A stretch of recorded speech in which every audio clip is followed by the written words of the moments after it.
drivers have responded to the traditional call. Road America has always held a special place in the heart of the competitive racer. 4 miles over rolling Wisconsin countryside is a drive they long for. Today, the fight continues in the FedEx Championship Series. ABC Sports presents the Motorola 220. Last week, Team Penske returned to dominance, qualifying first and second and finishing 1-2 in the race with Elio Castroneves and Gil de Ferran. Penske's first 1-2 finish since '94. Penske goes for 3 straight on permanent road courses today.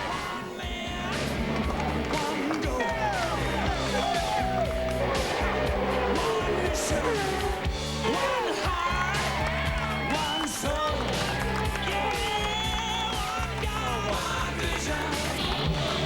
The engines have started here. If anybody is going to do it for Roger Penske this weekend, it's going to be this man, Gil de Ferran. He just moved to second in the points last week, but he's only been on the podium once here, and that was a 3rd place. Who can spoil it?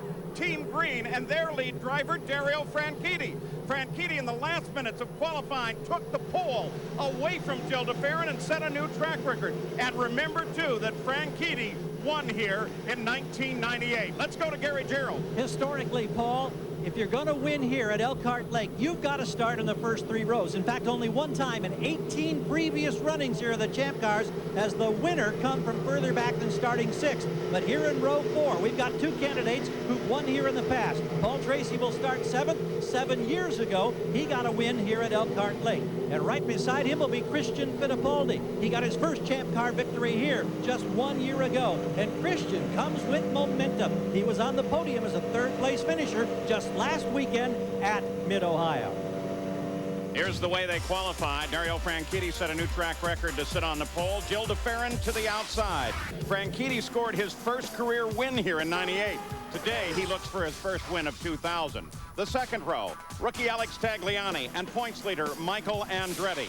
Michael, leading those points, is a 3-time winner here at Elkhart Lake. In row 3, Adrian Fernandez and Elio Castroneves, our latest winner. The 4th row, Paul Tracy and Christian Fittipaldi. Christian finished 3rd last week, and he's the defending champion here at Road America.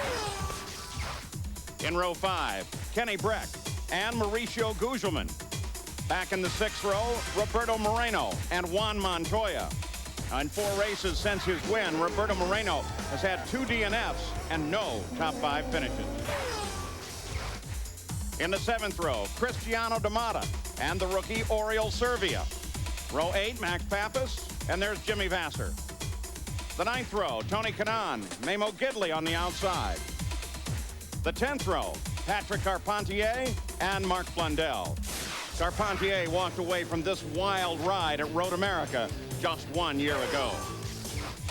Row 11, Michel Jourdain Jr. and Tarso Marquez. The 12th row is Shinji Nakano, Luis Garcia Jr. and Walter Salas will start alone in the 13th row. At Road America, the fastest corner the drivers have to negotiate at any temporary or permanent road course is back in the kink. There are 2 principal places to pass here. One going down the long back straightaway into Canada Corner, and then of course the main area coming down into turn 5, but that's created a lot of problems in the past. Turn 5 is where all the spectators love to line up, especially for the early laps, to see exactly what's going on there. And this from our history tapes are just a couple of recent incidents at turn 5 because it is so very important. And right now, waiting for the field in turn 5 is Jan Beekes. And Paul, the reason you see so many action-packed events here down in turn number 5 is because it is absolutely the best place to pass on the racetrack. Consider the approach. It's only 30 feet wide. That is the width of a country lane. You're going to have a hard time finding a country lane anywhere in the country that has a speed limit of 55 miles an hour. Well, 55, that's the minimum speed they're going right here at the apex, but the approach over 200 miles an hour. In top gear, you jam on the brakes, you come down here to the apex at 55, and I'll tell you what, if you're going to win this race today, you got to survive turn 5. The Champ Cars at Road America are a race of controlled aggression. The 35-gallon fuel tanks in those cars are an absolute. Now, how fast you use that fuel is up to the driver and the team. But on this 4-mile track, a miscalculation on fuel can turn a championship drive into a spectacularly fast but stopped race car at the edge of the race course. We're on board with Mark Blundell. We'll also have cameras on with Max Pappas. As the field circles around, Cristiano D'Amata heading for the kink out of the gravel pit, carrying one of our onboard cameras. And of course, Juan Montoya, he starts in 12th place, an unlikely starting position for Montoya. And on the starter stand is Parker Johnstone. And Paul, in just a few moments, everyone's attention will be shifted towards the man standing behind me with the green flag in his hand, starter Jim Swintel. And when he waves that green, he'll unleash $25 million worth of race cars at Road America. Right now, Dario Franchitti has one goal: to try to hoodwink the rest of the field, get on the gas before everyone else so he can get down into the first corner without coming under attack. For Gilles DeFerrin and everyone else, their eyes, they're on Dario Franchitti, making sure that he doesn't get a jump. When they get to turn one, they'll play the world's ultimate game of chicken. They're just now coming out of turn 14. Side by side, Dario Franchitti pacing the field. They have a 100-foot climb. Now they see the starter. The green flag's up. 23,000 horsepower. And with an absolute scream, they rocket down for the first turn. But look at Tagliani. Tagliani jumps from the second row and comes to the front of the field. Down through 1, through 2, heading for 3. Tagliani leads it, DeFerrin's in, and it looks like Castroneves is off. Castroneves off in the gravel pit, gets it on solid ground. The rest of the field comes by. Now, the drivers have discussed this, and they've quite plainly said if we get stuck in the gravel pit, that's our problem. We'll be putting out full course flags and just leave us where we are. There's Station 5 for the first time. They climb the hill up to 6. It's still Tagliani. Fernandez back there trying to take a look at moving up. Elio Castroneves has moved back onto the race course, so he is underway again. And now Mikey begins to pull along as DeFerrin, with some sort of a problem, pulls off of the line. DeFerrin slows. So the two hopes from Team Penske: Castroneves off in the first turn and DeFerrin slowing coming off of 6. What a surprise that is, Parker, to everybody else lined up behind him. They really don't expect to see DeFerrin in that kind of trouble.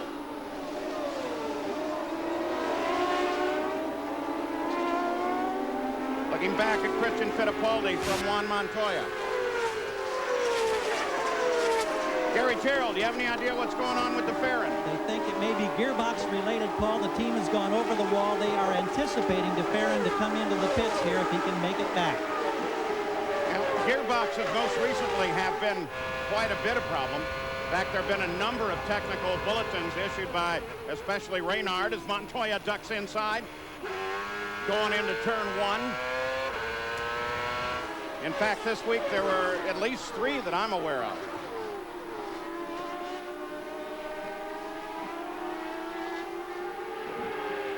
Montoya, the man on the move. And here comes Gilles DeFerrin. Gary? We watch along with the crew. 3, 2, 1. Here's DeFerrin coming in under power. Well, we think that they're going to shut it down. Yes, they do that immediately. Shifting up the force on the back straight. Just power start again, and then I shift the pitch and power start again. And now whenever I go to frequency, force for the minute. 6. All right, you can hear DeFerrin talking there to his team. Roger Penske up on the wall, engaged in the conversation, and a problem getting into 5th and 6th gears. And with the long straightaways and high speeds here, you've got to have those top gears. They're working to free up the gearbox at this time. Long, costly stop, however, for the man who had such great hopes of further cutting into the championship points lead of Michael Andretti. His teammate on the start got in trouble. There he is now, but of course he has the entire field to mix up. And here is how it happened. Now watch for Castroneves. Almost gets shoved off there. I'm not saying that somebody did that, but it was a sudden dart, Parker. Well, it looked like they moved on the inside of him. He went off, dropped the left side, got into the trap on the outside of 3. Montoya continues his move. You saw him move around Andretti up to 4th. Here comes Tagliani, then Franchitti, Adrian Fernandez. And there's Montoya. His first couple of laps have been spectacular. He hasn't been happy with the car all weekend long. In fact, the last 2 weekends, they just can't seem to get the handle on the permanent road courses. But we saw that great move on Michael. It was just no matter where Michael broke, he was going to brake later, save the slide in the middle of the corner, and worry about it later. And now he's on the move forward. It's going to be hard to find a more beautiful circuit than Road America. The fans here love to walk from one corner to the other. Look at that hillside. They move down, take in hurry downs, then go down to the carousel. On board Montoya, there he is. Up through 6, this is hurry downs. He's beginning now to work on Adrian Fernandez. Now the key passing area coming as they come through the Canada corner area.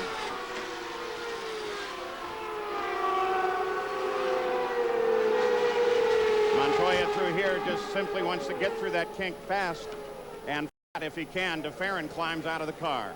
Boy, there's a terrible disappointment, especially considering that except for a minute or two, he would have had the pole. Montoya at Canada corner now.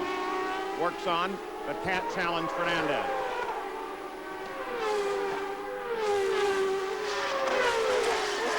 Parker, let's talk a little bit about the strategy of this race. You really got to be absolutely dead perfect on knowing when that car has to stop. There's no way to make it up here. If you miss a lap, it's equivalent of 2 laps at any other road course. You've got to go 19 laps at least once, 18 on the next 2 in order to make it in 2 stops. The fuel window to me looks like it's going to start about lap 15 or 16, which means if you adopt the strategy that DeFerrin used the last 2 years at Portland, you just go to full rich, stand on it, hope for some yellows, and just concede that it'll be a 3-stop race. But we know that some teams will try to eke this out in 2 stops. We'll see how this plays out. The defending champion, Christian Fittipaldi, just flies past. He's working on 5th place Michael Andretti, his teammate. And then Kenny Breck, and then this driver, Cristiano D'Amata. That's Breck just ahead. Michael Andretti, then Christian, then Kenny Breck. They climb the hill. Christian Fittipaldi with a great drive last week to 3rd at Mid-Ohio. Great comeback from his accident at Chicago, and now he's all over the back of his teammate. Gary Gerald. Gill's just out of this thing, isn't he? Tremendously disappointed, as you can well imagine. We heard you saying it was gearbox related. You were at turn 5 when you encountered the problem? Yeah, no, we were just leaving turn 2 there. You know, I was right behind Dario there and shifting up the gears, and all of a sudden I got a box from neutral there, so we don't really know exactly what happened. So. How was it on the start? Because Tagliani came flying around and got a tremendous start. No, Tagliani had a great start, and you know, I started to get a draft out of him going into turn 1, and I thought, you know, I better not get it all messed up in there, so I braked and slotted in behind, and everything was looking good. We had a run on Dario coming out of turn 2 there, and it's disappointing, but you know, sometimes this sort of thing happens, and Tarso Marquez. It's a real shame. Thank you, Joe. We got somebody off, Paul? Yeah, Tarso Marquez off the gravel pit against the barrier. He's okay. He's spinning the rear tires and throwing pea gravel all over the place. He was 19th at the time of this off. And from where he is, Parker, I'd guess he may have to end up staying there. And the agreement is if you get stuck in the trap, your day's done. The safety crew will not pull you out unless you're in a hazardous area. Now, just a moment ago, Christian and Michael Andretti were fighting with one another. Coming down into turn 5, Christian looking towards the inside, and you've got to be a little farther along. He just stands on the brakes even harder if that's possible, ducks the nose in over the curb. Wow, did you see the hands move in Michael's car to keep that car in front, though? Michael Andretti holds off the charge of his teammate. Now Tarso Marquez on the last lap. Here it was. Coming down into Canada corner, gets it locked up, too much entry speed, slides wide, tries to stay on the throttle to keep it moving through the trap, and gets hooked in the tires. And you may have noticed going by there in that replay was Paul Tracy. Paul Tracy has fallen well down in the field, started 7th, Last time by was 19th. Jan, what's going on? Well, I just checked with Barry Green. He said they had an electrical problem where the thing just shut down. He has since been able to reset it in the cockpit. They say now Paul is fine, but obviously he's got a whole bunch of positions to try and make up. Yeah, and I know it's pure speculation, but any shades of Dario Franchitti a week ago? I don't think so, Paul, because that was an actual sensor on the gear shift, so that may have been separate, but certainly electronic gremlins can affect you when these cars are so computerized. And the drivers can do what essentially is a hard boot, just like you would with your home PC. They can take both the toggle switches on the Pi Dash, hold them down for a 1.5 second interval, and it resets the entire system. And Christian Fittipaldi continues to work on his teammate. Fernandez continues to work on Dario Franchitti with Montoya there looking for a position, but it's Alex Tagliani, the rookie, who has twice this season led and done very well. He just has yet to win. So after 5 of 55, it's Tagliani, Franchitti, and Adrian Fernandez. Back at Road America as they celebrate their 50th anniversary, Tagliani still leads. In this order that we give you here, you see the only change is Christian Fittipaldi was able to get around Michael Andretti while we were away, and here's how that one occurred. Christian actually was running a little faster than Michael.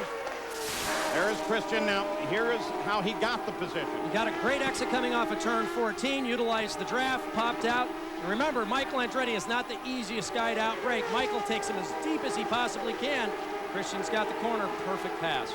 And of course, this is where Christian scored his first and only victory in the series 1 year ago. Christian Fittipaldi is the defending champion here. Parker still shaking his head over the great start by Alex Tagliani, but he just flew by the front row. Going into one, had the whole field covered. We've talked about engines all year long, and once again, that's become a story the last couple of weekends. Because the Honda has now, they thought they started the series third behind Toyota and Ford. Ford, no doubt, has the most horsepower. Honda's come out with a lot of developments the last few weekends. They have a ton of horsepower now. Now, Toyota struggling in third place with Mercedes behind them. Tagliani utilizing that Ford power to its best advantage to grab the lead at the start. And there is Tagliani's teammate, Patrick Carpentier. He's on the move, too. He started 19th. And is now in 14th. He's not going to continue to doing that, using that little extra portion of the circuit. Additional pressure on Patrick Carpentier this weekend. It was announced that they would do a 2-race overview for his option for next year. Last week at Mid-Ohio and here. He had a brake pedal break on him going down into Canada early in the weekend, which hurt him getting the car set up for qualifying. And now you can see he's driving absolutely on the edge, the ragged limit, because his career may depend on this weekend. Tagliani at the front through 14, climbs the hill. Tremendous elevation change, as Parker already mentioned. You climb up to the front straight, cross the start-finish line. Jan Beekes. Yes, you were witnessing, as I was a few moments ago, that pass of Christian Fittipaldi on Michael Andretti. So I checked to see if Michael Andretti had any problems, and the crew says no. What's happening with Michael is they have slowed him down to save fuel, and that is not the case for Christian Fittipaldi. And Christian was on the radio prior to that, all over the radio, just asking for help because he felt he was faster than Michael. Well, now he's showing it. Michael lights up the rear, turning into the corner there. Kanaan, as Kanaan battles with now a very aggravated and charging Paul Tracy.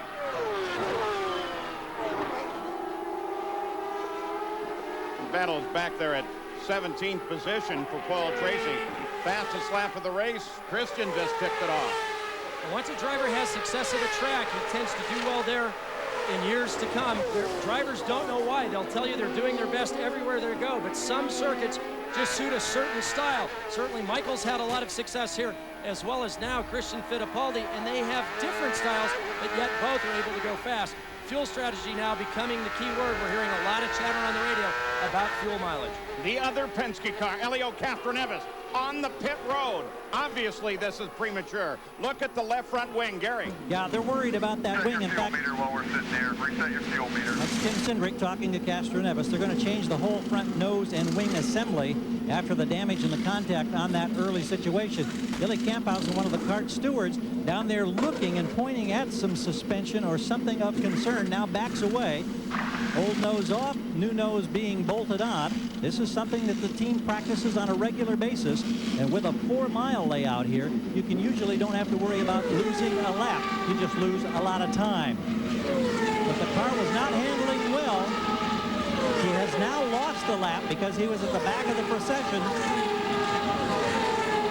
They're clearing some debris out from one of the entrances to the radiator in the left side pod. Now Rick Reineman ready to wave him back into action. And they had to make that change here. With the amount of damage to that front wing, you lose a lot of downforce. With the long sweeping corners, he was losing so much lap time. It was better to go off sequence and hope that they could make it up on a yellow flag sometime in the future. Montoya continues to worry Adrian Fernandez. This is an ongoing fight for third place. Tagliani, Franchitti, Fernandez, and this guy, Montoya. Fernandez just ahead.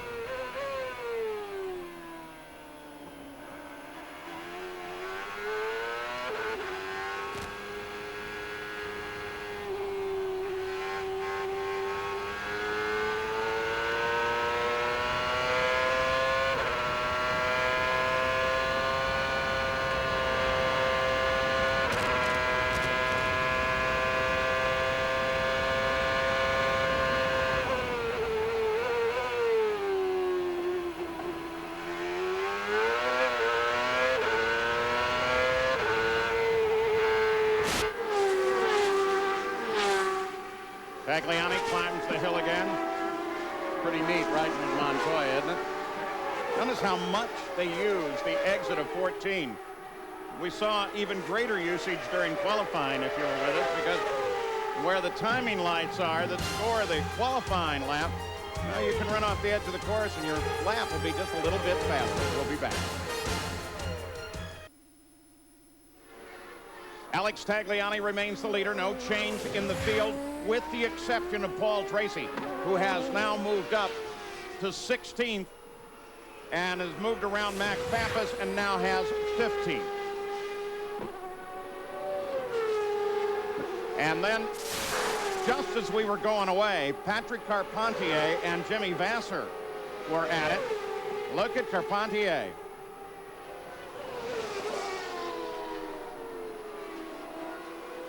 Of course, Jimmy drove a nice corner as well, but in doing that, and with the next one being a left-hander, Jimmy just came right back around. We're expecting pit stops now in the next couple of laps. A lot of drivers being told, hey, you can't get the extra lap because of the length here, so go ahead and just crank the fuel up and go for it.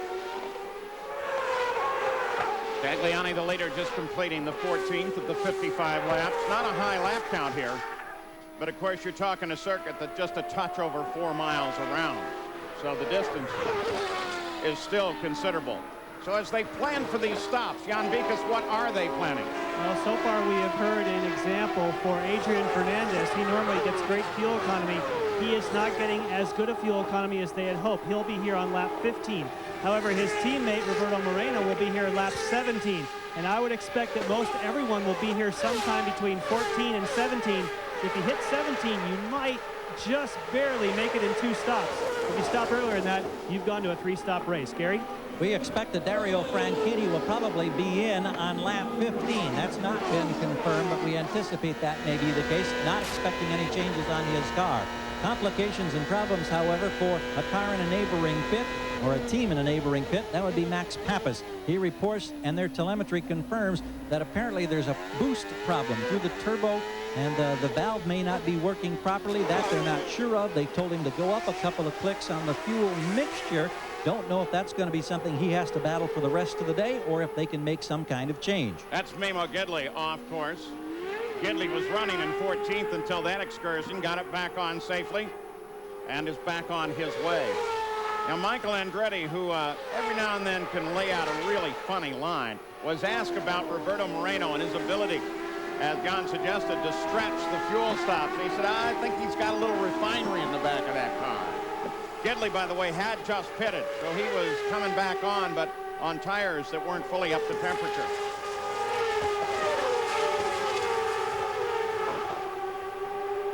The 14 are complete. The leader is working on 15. Here's been a good little battle. Kenny Breck's been working on Michael for some time. Here is Cristiano D'Amata. Right there on your board. Nice and easy. Nice and easy. Okay, let's back it up, guys. Hold on. Hold on. You can see him lock up the right front and squeeze the right side tire guy there. You have very little room. Keith, watch your hose. Your hose is under the wheel. Pull your wheel out. Good. Hang on, hang on, hang on. Go, go, go, go, go.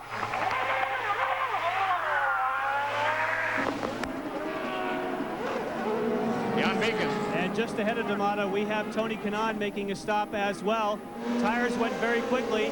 Much different than we saw for D'Amata. Wow, 11.9 on my watch. That's smoking for your first stop. Long, long stop for Cristiano D'Amata. And we'll try to update you on what were the problems there. Looks like he just came in too hot, locked up the right front wheel, slid wide, pinched the right side guys up against the wall. Then they had problems getting the wheels off, the wheels back on. Sounded like he got a hose caught under the right rear of the car. Just a disastrous pit stop. They'd come in first. They had a chance to get away cleanly, and that will leave a mark. Alex Tagliani, who picked up the lead on the green flag, makes the turn up the hill. Well, I thought he was going to dart in there for just a moment. I did too. I was kind of like, should I? Ah, no, I'll stay out. I'll stay out here. And if there was any confusion on the radio, he certainly can't afford to try to squeeze out an extra lap when it's just over 4 miles here. I'm going to say, later we'll discuss the Tagliani luck this year, but Dario Franchitti heads for the pits. Gary? We expect a flurry of activity. Dario will lead it in. His teammate Tracy will come in. Montoya will come in. And Kenny Breck will come in. We watch the service now for Dario Franchitti for the first time today. Here comes Kenny Breck right in front of him. Shouldn't be a problem on exit. Franchitti is the first to move. Montoya's right there. Montoya beats him out. Here comes Fernandez behind him, and then Christian Fittipaldi. Well, that was a super move for Montoya. And did you see Castroneves come into the middle of it? Here Tracy is in. And everything appears to be routine for Tracy. Fueling complete. Jimmy Vasquez beats him out. Tracy right on his rear wing as he exits. Elio Castroneves came out into the middle of a swarm of bees as they came off of the pit road and down into the first turn. Be expecting Tagliani on the next lap. This is Carpentier, though. Off course, obviously no power.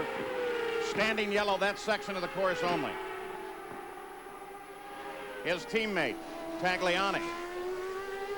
Remember, at Miami this year, passed the pace car while leading. Rio spun, coming back to green while leading. He's capable of winning. He's just got to get over those little problems. Impressive performance to lead the way he has and yet be able to stretch an extra lap of fuel out of his engine. They come up here at 140 miles an hour, then stand on the brakes down to 50. Jan Beekes. You have a very big lead. You have a very big lead. Let's make this a nice, clean stop. Right on the marks, okay? And I am standing just to the right of Alex Timmerman, who was just speaking with Alex Tagliani. Okay, your foot on the brake. No need to hurry. Reset your meter. -1 turn of front wing. Now they're going to take that 1 turn out of the front wing. That will make the car Hold it. Go, go, go, go, go. pretty clean, but 13.8. You can do better, but I don't think they needed to. Very careful coming out of the pits. And then when he gets to the end of the speed limit line, lights the tires. Can he get up to speed before Montoya can get to him? Castroneves is there. He's not a factor. Michael Andretti as well. There he is. And Michael's completed his stop. We're in and out. Montoya.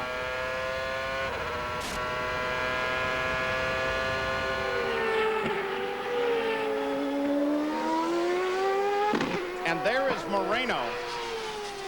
Last time around on the scoring, they're showing, as you see, upper left-hand corner, Moreno as the second-place car. And why is he there? That little refinery in the back. He still hasn't hit the pits.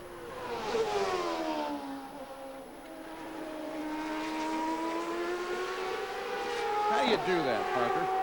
I think it's aerial refueling. I don't know how they get the hose down between all the trees here, but You and I were talking to Pat Patrick earlier, and Pat's got just a wealth of experience, knows how to get the most out of his team, his drivers, his cars. Watch your speed. And this is what he needs to do to make it a two-stop race. As he stops Jan Bigas, that's Montoya moving on Tagliani. Back to Jan Bigas. And Roberto Moreno has the luxury of being the only person on pit road right now to get his service. And as Parker was saying, he keeps this up, he might make this a two-stop race. 10, 5. 11.7, nice and smooth. Back to saving fuel for Moreno. You know what? He's going to come out in that lead battle at least once he gets it up to speed. Again, as you watch this, the 3-car, Helio Castroneves, is not a factor here. He's 1 lap behind the lead. Montoya moving on Tagliani just a lap ago. Coming down into Canada corner. Gets a great draft, and I've seen all weekend long, Montoya's one of the few drivers that can consistently get through the kink flat, and that helps him make that pass. Michael Andretti suddenly comes back in, Jan. Yes, he does, and the bad news is the steering wheel is coming off. Michael Andretti's done for the day. So that's your points leader, and I'd say there is very little question that he will not leave here as the points leader. It's possible. Who knows? The championship once again up in the air, because consider Michael Andretti, second place, Gilles de Ferran, both out of the race. Michael Andretti out of the race.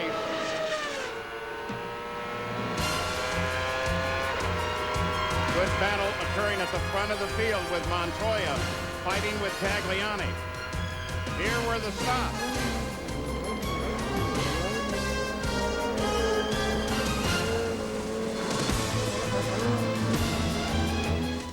Tomorrow night, ABC Sports presents an NFL preseason special, the Green Bay Packers, as they take on the Miami Dolphins with their new head coach, Dave Wanstead. That's tomorrow night live, 8 o'clock Eastern, 5 Pacific on ABC Sports.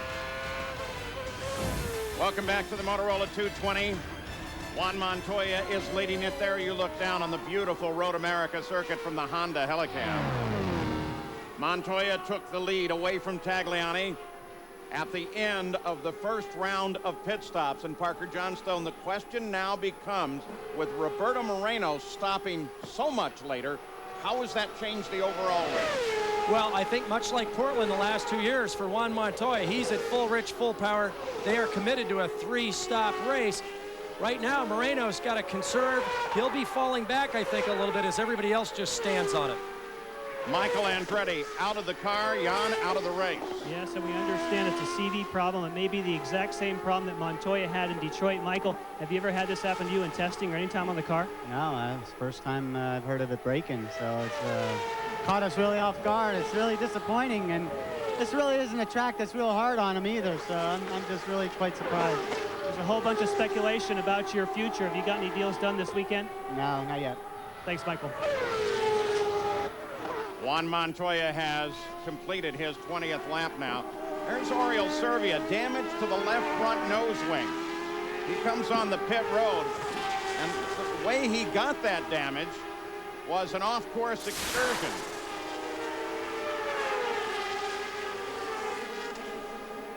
Heading down into turn 5, gets in too hot, puts it in the gravel trap. You can see the debris. Took the wing off on the lip of the asphalt as he came back onto the track. They're going to try and repair that now. There's the piece that they need. And instead, they'll just do the whole wing. That, of course, is the accepted chain. Michel Jourdain Jr. also with a quick off-course excursion. And it looks like he's going to pull it over and stop it. Mauricio Guzman, the report from the corners is that his car has been smoking. And this is one of the areas, too, that you can exit the course and come back up to your paddock position, and Mauricio Guzman chooses to use it. Gary Gerald, they've been watching his telemetry and talking to him. What's up there? Well, this has just been a nightmare weekend for Mauricio Guzman, and he was so happy to be up there where he started with a top 10. But they went through a couple of engine changes. The one that they'd planned to have as the race engine last night, loaded up with oil. They had to make a change this morning. Then in the warm-up, they had another problem, had to change again. They actually had to backtrack a couple of generations on the power plant, and they were concerned going into this race, and obviously those concerns were well-founded.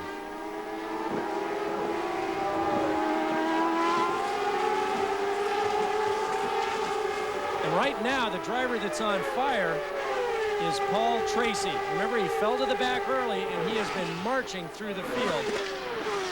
Currently in 9th place. He'll pop up here in just a minute.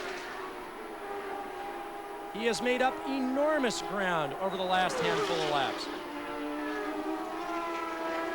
Paul Tracy started well back and began charging right on the first lap. You saw that Dario Franchitti got around Fittipaldi.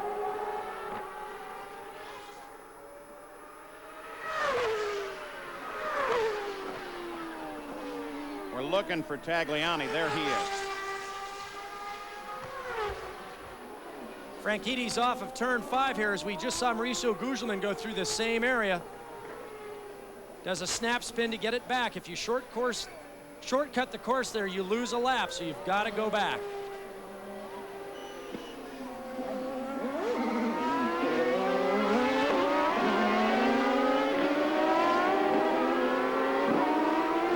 Franchitti gets it back into the fight. That's Skipley up behind him. But that was very costly in terms of time. That moved him from 4th all the way back to 12th place with that mistake.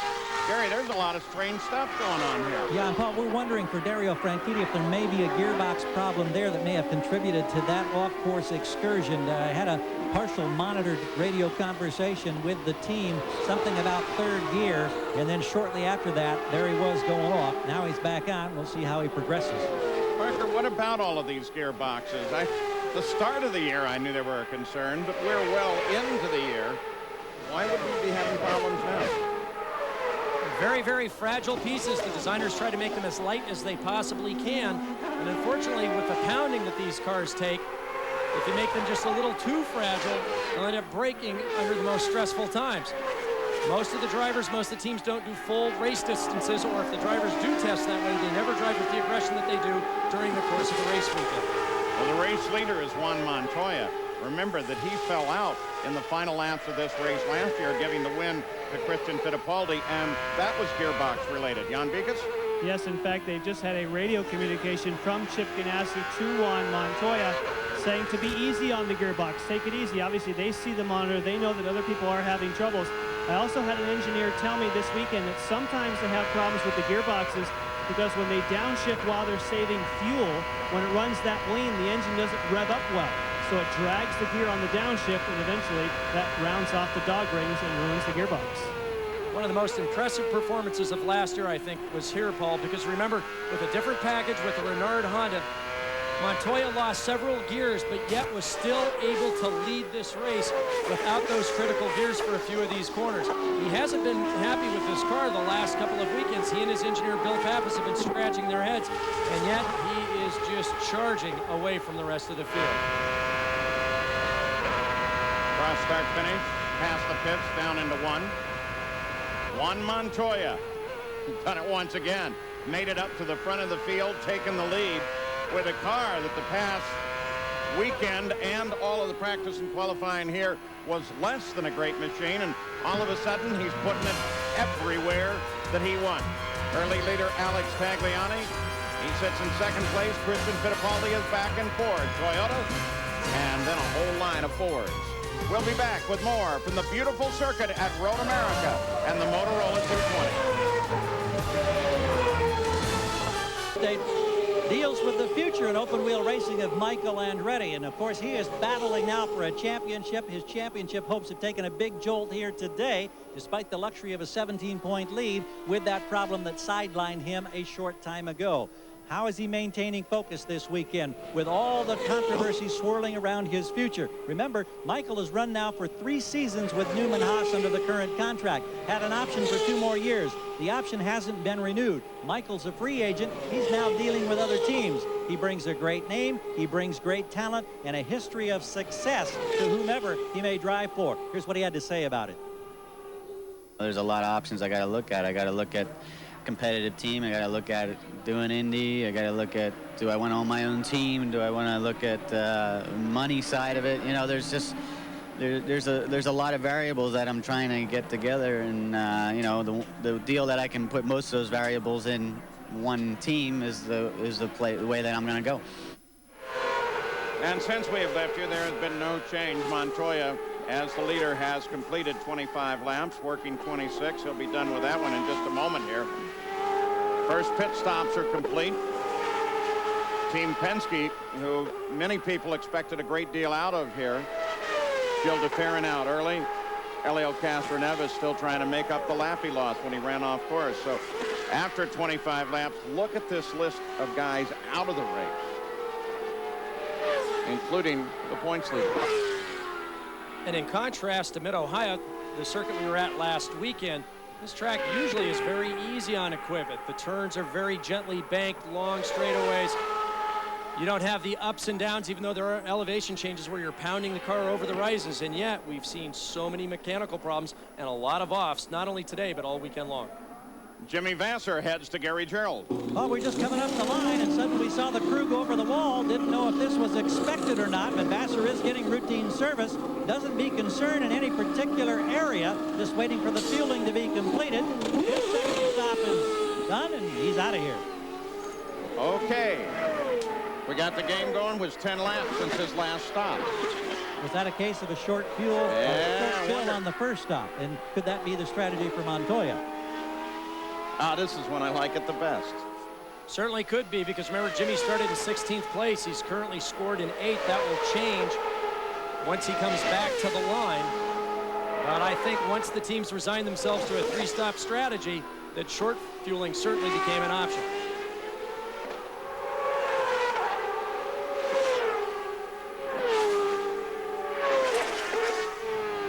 Back with Montoya, the leader, and turning laps just a tick over 140 miles an hour.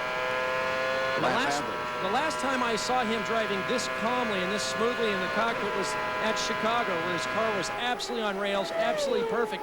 It looks now that they found the right combination. He's driving very conservatively. He's maintaining the gap between himself and Tagliani somewhere between 9.8 to 10 seconds. And I think he is well in control. All the changes through 13 races last year to this year. If there was dominance, it's moderated a great deal. But certainly I think the most important category to look at there is laps led. This driver has still led twice as many laps, over twice as many, as any other driver. He has just come across some of the worst racing luck just about anybody I've seen in a very long time. He should be strongly in charge of the championship at this point in the season. Yeah, but there's that other number in there in the double DNFs, and that's un-Ganassi-like. We're expecting Montoya into the pits shortly now. Tagliani is still second. Fittipaldi is still third, followed by Fernandez, Moreno, and Kenny Breck. Team is laid out for Montoya, Paul. He should be in next time they come up the hill. Again, the game is certainly at play. Only 11 laps since Montoya last stopped. They went 15, 16, and in the case of Moreno, 17 for the first stop. Of course, you have to add on the 2 laps that they ran up to the green. Before that, though, those aren't at speed and therefore not using that much fuel. And my mom always warned me never to do math in public, but all you have to look at, they have to go at least 19 laps on one stop, and then 18 laps on the second, and then 18 laps to the finish.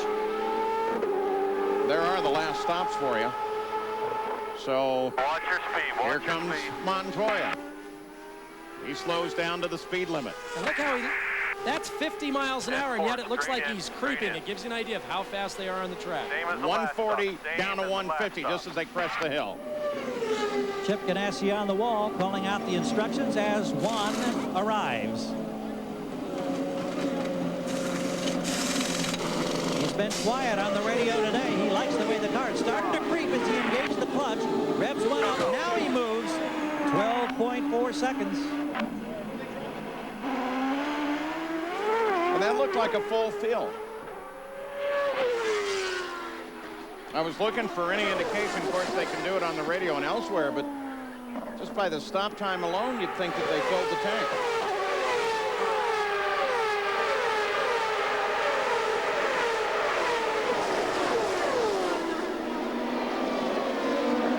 With that, of course, Tagliani takes the lead back over. Mark Blundell, boy, they've had a rough weekend. They've been fighting little gremlins the whole time. Mark gives it such a brave effort. We had a great one-lap onboard camera where he did the narration from the cockpit in our Cart Today show. Look at Paul Tracy. He is still moving, and he just got around Kenny Brack. Oh, Paul Tracy moves to 5th. Parker's talked time and time again about how we're at the point of the season where everybody has to show off a little to guarantee their future. Coming down, Hurry Downs out of turn 7. Paul gets a great exit. Looks to the inside, gets Kenny out of braking. Kenny says, fine. I'll try to maximize the exit, take you back on the outside, heading down into the carousel, but Paul had the inside line. Kept Kenny from making the move back. Back out of Thunder Valley under the bridge through 14. The love circuits where they name the corners. Cristiano D'Amata, what's the story there, Jan? Well, unfortunately, he is another one of those drivers that is having gearbox trouble. We have reports from around the course that he's coasting in some of the corners because he is lacking some gears. He's soldiering on, but gearbox is a big story today. He's going to try and bring it home if he can. And normally you'd see him downshifting through the gears here, Paul. And listen to the engine pull if it can. Surprised at the drivability to pull from maybe 3,000-4,000 RPM. He's obviously selected 3rd, 4th gear. He's just leaving it there. Probably the only gear left in the box. Paul Tracy now is trying to move on Roberto Moreno. Tony Kanaan making his stop out of 9th, Jan. Yeah, not too bad of a run for these guys. They have been struggling somewhat for speed. Remember, their first pit stop was 11.9, so they've been quick today. We'll see if they can do it again. Oh, problem. Well, there goes their quit. That's what I get for saying it. Gary? Montoya in trouble, Gary. Yeah, shift cable just broke. His day may be done. It may be another DNF, the 9th of the season. Well, I think like D'Amata, he's found a gear, but watch, he won't go to downshift coming down into turn number 8. And he doesn't. His day is over. Down through the carousel. What a shame. He's got the car underneath him that he needs, and once again, mechanical problems are going to keep him from completing this race. You can see him pull on the lever just to see if a leprechaun down on the back straight had fixed it. But it's not to be. The answer could be the other guys are still looking for the gear. I found it. Not going to work here. Tagliani back at the lead. Paul Tracy, who has just been a gorilla getting around this circuit, comes in for his stop. Christian just got around Adrian Fernandez.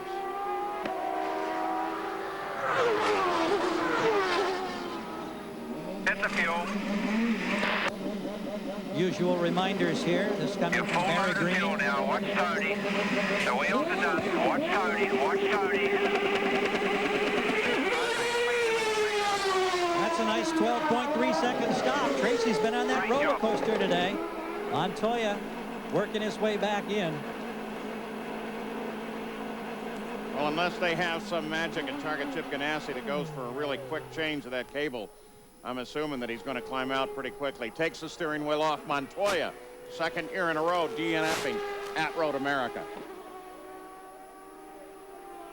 And what a change in demeanor for Juan Montoya. Remember earlier in the year, he'd get out of the cockpit screaming, yelling, throwing things. You can tell that his future's secure, maybe not here next year, just by the way he just conducted himself getting out of the car. We've seen him now over the last few weeks shrug his shoulders and go, hey, that's racing. He's much too relaxed to be worried about looking for a ride here.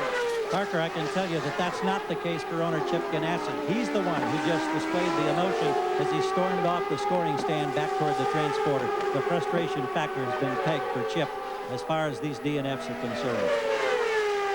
You know, when you think about it, Ganassi has had a great deal of pressure this weekend. The rumors broke out last week about Jimmy Vasser. They turned out, in fact, to be true. Vasser is gone. And Chip handled a news conference with pretty good humor. A lot of questions about Montoya. He deferred all of them, but he's certainly got to be tired of getting pestered by everybody wanting to know what's happening. Christian Fittipaldi is in. Jan. Yes, and we take a look from the back of the car. Oh, they've got a problem. Fire on the right side. Fire on the right side. It's not the first time we've seen this. Another Fittipaldi barbecue. Man. Oftentimes it's caused by header brakes and just starts the bodywork on fire. Boy, incredible frustration and weird things happening today. Very strange. Kenny Breck, though, makes it in and out without incident. And Jan, I think that's a good analysis. We could see the bodywork bubbling on the right side of Christian's car. Franchitti makes his stop. He's in out of 6th.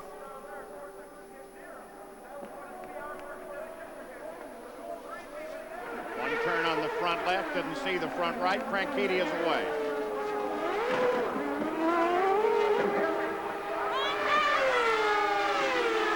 Now, if Tagliani can only keep it smooth. I was going to say this earlier, but I don't want to jinx Alex, but we'll give it a try here. The last 2 pole winners at Rio have gone on to their first career win at Road America that same year. It's Franchitti in '98, Fittipaldi last year. Could it be Tagliani? Remember, his first pole came at Brazil, and now our leader's in the pits. Jan, here's Tag. Well, let's hope we don't have any drama like we've seen for some other guys. They're hoping it goes nice and smooth as it did last time around. Not expected to make any changes. First part's done. That's just stopping on the marks.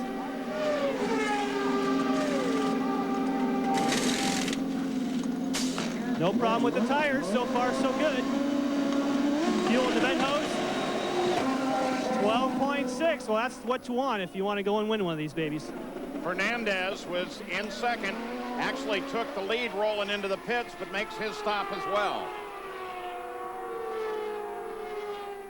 So now 33 laps of the scheduled 55 lap distance are complete. Adrian Fernandez teammate Roberto Moreno is now the leader of the run, and once again, remember how far he tends to carry that car with a load of fuel. But here at this point, it may not make much of a difference. They may have to fight it all the way to the end.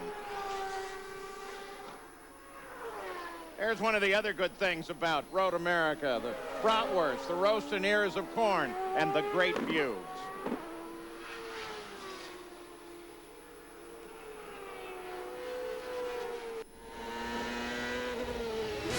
Saturday night, ABC will kick off its college football season in Jacksonville, Florida, with the Advantage Pigskin Classic. Chris Winkie and defending national champion Florida State will begin their attempt at another perfect season when they take on BYU. The college coverage gang is ready to go next Saturday night on ABC Sports. Well, at Road America, Roberto Moreno picked up the lead with the last set of stops. He has yet to stop. Alex Tagliani, you see, is in 2nd place. And here comes Moreno in. Jan Vikas. Yes, he will drop out of the lead, Paul, and they also have another concern. They may also be losing a gear in the gearbox like we've heard from so many people. They just reminded him on the radio to use 2nd gear, which makes me believe that he might be in trouble with 3rd. But right now, they just need to change the tires and give it some fuel. You're going to have to not remember Long Beach. You got to drive it like Long Beach. Remember, don't use 3rd for a downshift. In 5. 11.7 seconds, and you heard it. Just like Long Beach, he doesn't have 3rd gear. Just skip it. With the sequential shifter, you have to push up twice to be sure you don't try and engage 3rd gear. As expected, Tagliani took the lead. Here's the key. Paul Tracy is now 2nd. Gary Gerald. With Juan Montoya. Juan, we know you were having problems with the gearbox. Did you nurse it, or did it just suddenly happen? I just suddenly happened. The car was working perfectly. You know, we did a good start. We moved up. Then we tried to save some fuel to get, you know, because in the first 2 laps, passing everyone, I used a lot of fuel. Then we saved it. We came in with everybody, and the strategy was just perfect. And you know, we lost the gearbox the same as last year. In this country, we talk about being snake bitten, meaning you can't get good luck. Do you think you're snake bitten, not getting any good luck? I don't know, just things happen, but you know, that's why winning is so difficult, because everything has to be right. think that, you know, Target team just did a fantastic job, and it's a shame. No, I'm glad now we're fast finally in a road course. I was a bit disappointed with the performance of the car up to now, and we just managed to put everything together. 12th to 1st was very impressive. Sorry you're out. Thank you. So with Tagliani as the leader, Paul Tracy into second place. He got around Adrian Fernandez while we were away. We want to show you that pass because it was a nice little piece of work as well. And I can tell you from experience, if Paul Tracy's behind you coming down into the first corner at Road America, you better be careful. Adrian tries to defend his position. Paul goes to the wall, just soars past Adrian Fernandez. This guy is driving like his contract negotiations are dependent on his result today. What a shot. You know, though, Paul Tracy, here's a guy that you think of always driving at the limit plus, massively aggressive and everything. Everybody up and down the line reporting gearbox problems for the most part, and yet Tracy just cruises right on, charges through the field. A little comparison here for Team Green. Last year, again, like we did with Penske and Target, to this year. Again, the telling number for me seems to be down in that DNF column. And right now, of the 10 quickest laps that have been turned of the race, Tracy has 5 of them. Currently the quickest on the track at 141.795 miles an hour. And just 6 seconds back from Alex Tagliani. Christian Fittipaldi also out. Jan? Yes, unfortunately he is. And Christian, any indication they tell you what caused the fire? A broken exhaust. Why have we seen so many of those? It's not the first time for you. We see a lot. Do you know what the problem might be? Unfortunately, you're asking the wrong person. Like, I was doing my job out there. The car was running very well, and we weren't leading the race, but we were up there in the top 3, and we were having a solid run. Now, speak of that solid run, because you went by Michael. It looked like once you did, you were moving towards the front. Did you have the car without that exhaust header braking that could have brought you the victory, your second in a row? I don't know. The car was good. I was a little bit quicker than Mike was. Maybe his car wasn't as good as mine, but I was very happy with my car. I went by him, and I was trying to catch the lead pack. This is what I did, and then I went by Fernandez and by Franchitti also. So everything was on schedule, but unfortunately, reasons beyond my control. And a lot of people said the defending champion is out. Paul? Well, we're watching Dario Franchitti. He's back in 7th place, and the reason we're watching is there have been reports of a puff of smoke vapor at the back of the car. We're not sure why, and we're trying to figure it out. You can there see it it is. there. We can see it going down into Canada Corner as well. It's hard to tell exactly what that might be. Well, for Franchitti, only 5 laps since his last stop. Wouldn't think that it'd have anything to do with the fuel load. His teammate, Paul Tracy, is kind of whittling away at the leader, Tagliani. Come from the 6-second range, now down to just a tick over 5. It's Ford, Honda, Ford, Toyota, and Ford, the top 5. The Motorola 220 has had some very strange happenings, including this fire for the defending champion, Christian Fittipaldi. And suddenly, Tagliani, the leader of the race, slows. The leader of the race slows, pulls off course. Alex Tagliani, who was so powerful in the early going, gave the lead away to Montoya, then took it back, suddenly veers off the edge of the course. And no indication other than we've seen a lot of gearbox failures to this point in the race. Tag had driven a perfect race. And now this man, Paul Tracy, yes, he started 7th. Yes, he's currently leading. But remember, on the first lap, he fell all the way back to 22nd place and has just stormed through the field. He had been steadily pulling like a second a lap off of the lead of Tagliani. He did not need to do that. Eventually, it was Tagliani just pulled alongside. Now that's Helio Castroneves ahead of him. He is not a factor. He's still a lap behind the lead. We look down from the Honda Helicamp, and the safety team is now at the side of Tagliani's car. And they will pull it back into the safety area because Tagliani is done for the day.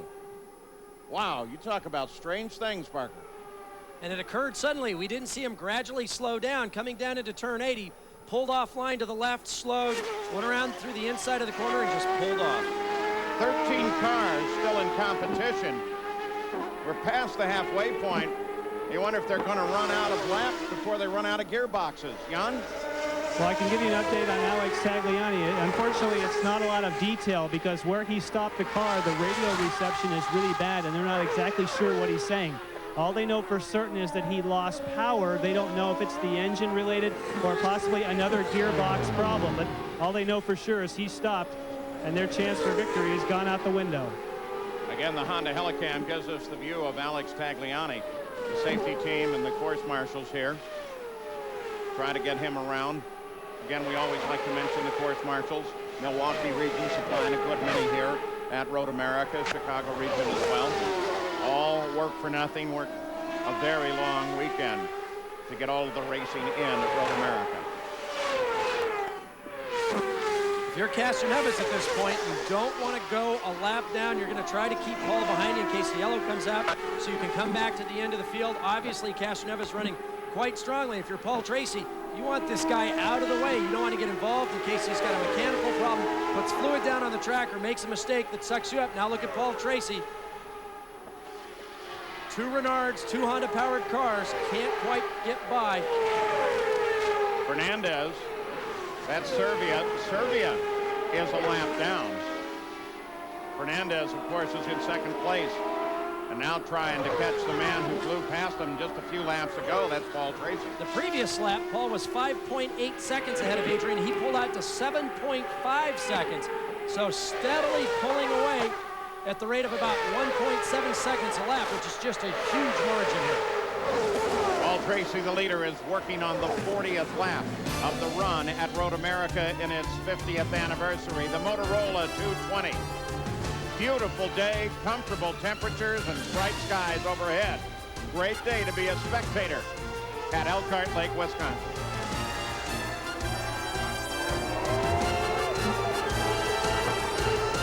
I'm Paul Page, and for our mobile update, we want to get you up to speed on the last few minutes of the race here. Paul Tracy, of course, is now the leader, and the final round of stops are absolutely critical. This is Jimmy Vasser. Vasser came in out of third place. Routine service for Jimmy Vasser. Paul Tracy maintained the lead. We'll be back.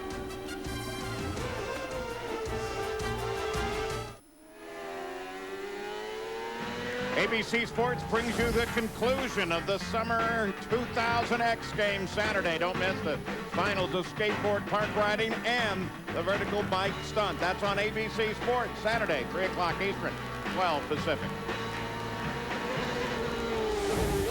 Mac Pappas is one of those that's heading into the pits right now. We also expect to stop very shortly from Paul Tracy, the leader of the race. Fernandez sits 10 seconds behind him. Fernandez, too, will also have to stop. Dario Franchitti in the last couple of seconds. That yellow flag there is for Franchitti. And there he is. The car rolled to a stop, and it sounded to us in the booth like it was probably another gearbox failure.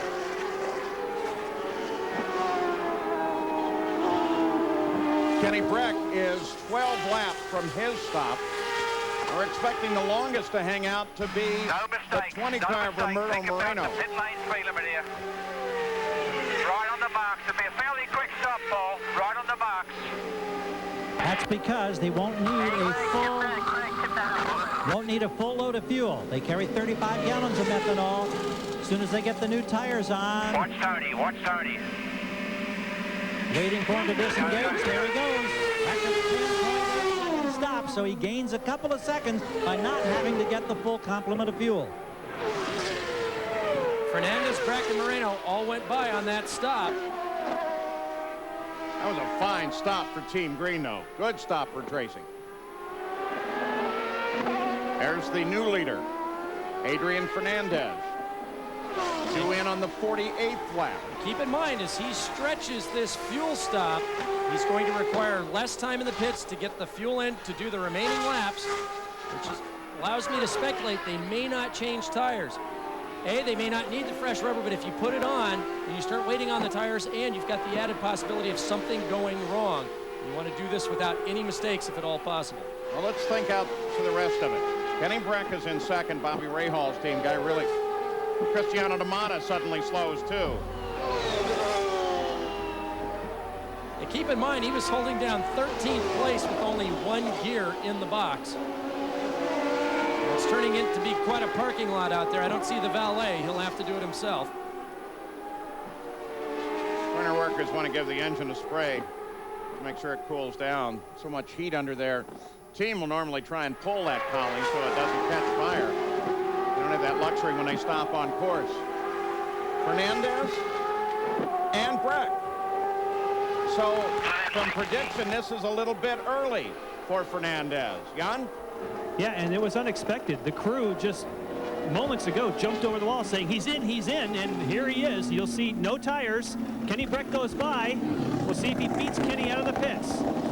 That's a little more fuel than I thought they would need. There was the stick, hit him in the back. 8.2. Now we watch Breck, Gary. Kenny Breck is in. The service is being handled. It is new tires for Breck along with the fuel. Hoses flying, two wheels flying, running in 10.8. Identical stop to Paul Tracy. You saw Fernandez go by in the pits. There's Tracy. Moving now to the closing lap. So remember, it is a 4-mile circuit. You got a glimpse of Roberto Moreno, who of course has picked up the lead of the race and is due to stay out. Not just a couple, but maybe as many as 4 more laps before he has to come in. So now we begin to set the stage for the closing laps of this race and the final set of stops that will, in fact, tell the story of the Motorola 220 at Road America. Max Pappas slams it down, heading for Canada corner. That was Memo Gidley alongside there. We'll be back. For mechanical difficulty has been the story of this race. It no doubt will continue to be as we run into the closing lap. Moreno, while the leader, still has a stop to make. Paul Tracy, as we said, only about 4.5 seconds back. Moreno does have a problem with third gear, but everybody has had problems with gearboxes. And again, of all the people on the track, we consider Paul Tracy to be one of the most aggressive, but perhaps he knows something everyone else doesn't about keeping the equipment alive.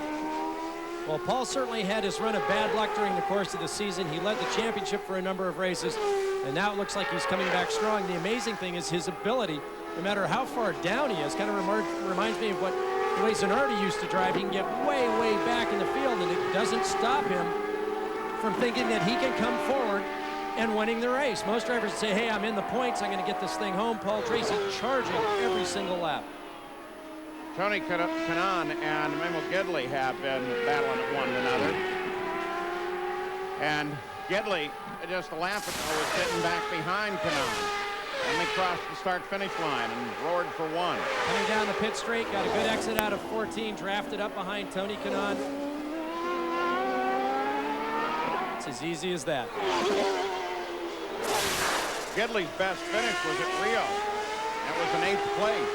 He currently is in 6th.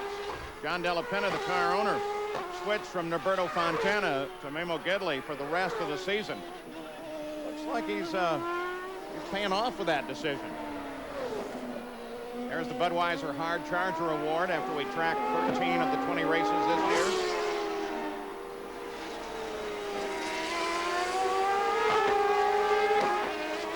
So 20 miles to go, a little over that. Fernandez is the 3rd place car. His teammate Roberto Moreno is the leader by only 4 seconds last time across the line. Moreno is still to stop. Paul Tracy, 2nd place, has not. And looking at the intervals, it's 20 seconds back to Kenny Breck for Moreno, 34 back to Vassar. Moreno should slot somewhere after Vassar in this, between Kanaan, I would expect, by the time he gets slowed down, fueled, and back out. Paul Tracy certainly knows that. So does Fernandez, Breck, Vassar, and the rest. One of the other neat things about Road America as Moreno turns for the pit is this is also a race that very often can be decided in the last lap or two. Jan Bikas? And the crew has the red stick, the now famous stick that you hit the fueler on the back when it's time for him to pull out. and disengage. He will not need very much fuel. Remember in Portland they tried this and they had a problem with the fuel valve. This time it's A-OK. We're waiting for that hit on the back of the stick. 5.8, that's a great stop. And whatever happens to Moreno today, it's going to be a great day for points if he can bring it home. The Patrick Racing team stops their P car, Roberto Moreno. Paul Tracy, leader of the race now. Listen very closely to that engine, to the gear shifts. Barry Green over the radio telling him no mistakes, be easy with the gearbox. Not an indication there is a problem, it's just they know everyone else has been having problems. And now, he's got a lead of 10 seconds over Fernandez. Can Paul Tracy get this car to the end of the Motorola 220? Tracy, Fernandez, Breck, Moreno, Vassar, and Gidley, the top 6. And most importantly, as we look down through the points paying position down to 12th place, it's the first time I can remember in ages when we've got cars in the points that aren't currently running. You mentioned Gidley in 6th place, putting on a good run here again today. Remember, it was back with Walker Racing just a short time ago where he made a big impression here at Road America. Walker Racing, a half a world away today, had Brian Herta in one of their cars. During the Euro Speedway grand opening, they had almost 100,000 fans show up to watch a champ car for the first time on an oval in Europe. Okay, Paul, plus 10. We need one more perfect lap. Be nice and smooth, nice and consistent here. Bring it home.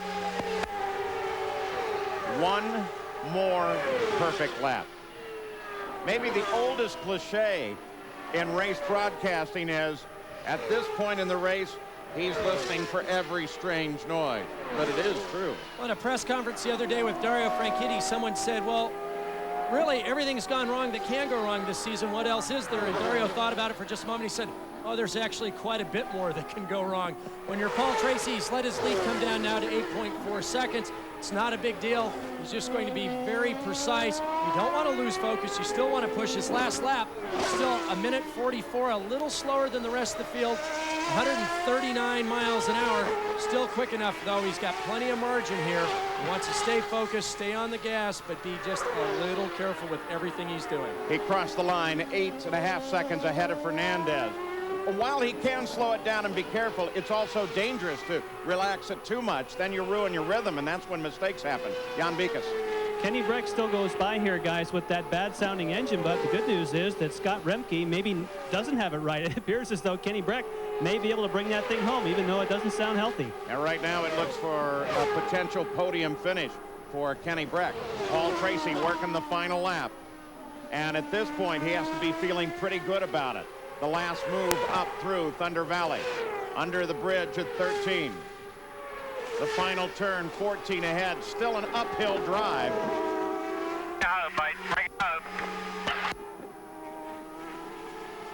He crests the hill. The checkered flags are ahead. Left and right. Paul Tracy has taken the win in the Motorola 220. You heard him. He's got to lean right back in order to make it all the way back to the pit lane. And talk about how close some people have cut it on fuel. There comes Fernandez and Breck. You saw Canano at the edge of the course just trying to make it to the line on the last lap. Paul Tracy now visor up, and he begins to salute the crowd here, pulling his belts off a little early and hoping that he makes it all the way around to winner's circle. And congratulations to Paul Tracy, the winner of the Motorola 220 of the Kart FedEx Championship Series. His second win of the year and the 17th of the career. Adrian Fernandez in second. Kenny Breck continues to score points, coming home in third for Memo Gidley. That is his best career finish. And there's the podium. Congratulations again to Paul Tracy. In 2 weeks, we'll be in Vancouver. ABC Sports is online at abcsports.com.